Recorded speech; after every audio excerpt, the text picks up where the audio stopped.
धाराशिव जिल्ह्यातील परंडा तालुक्यातील सर्वात मोठा समजला जाणारा धरण प्रकल्प म्हणजे सीना-कोळगाव धरण प्रकल्प। सध्या आपण सीना-कोळगाव धरण प्रकल्प परिसरात आहोत। या दृश्यांच्या माध्यमातून पाहू शकतो की सीना-कोळगाव धरणाची पाणी पातळी ही मायनसमध्ये असून आजची पाणी पातळी ही -8.71% इतकी आहे। या सीना-कोळगाव धरणावरती करमाळा व परंडा तालुक्यातील 12,100 हेक्टर क्षेत्र अवलंबून आहे।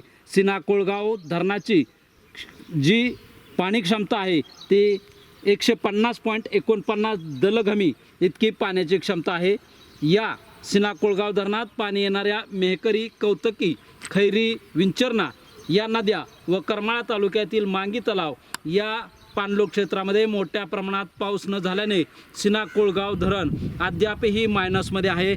तसेच या सीना-कोळगाव धरणांच्या माध्यमातून धाराशिव जिल्ह्यातील परंडा शहराला देखील पाणी पुरवठा केला जातो।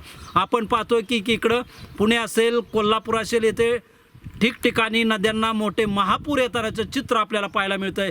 परंतु या धाराशिव जिल्ह्यातील या नद्या असतील या अद्यापही कोरड्या असून मोठ्या प्रमाणात पाऊस न झाल्यानं सीना-कोळगाव धरण हे कोरडे ठाक पडल्याचं चित्र आपल्याला पाहायला मिळतं आहे।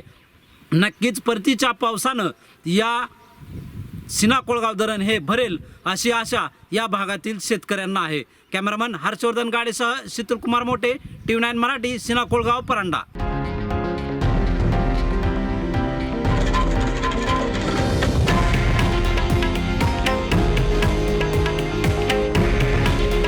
हे आहे देशातील नंबर 1 न्यूज नेटवर्क आणि आपण पाहत आहात TV9 मराठी।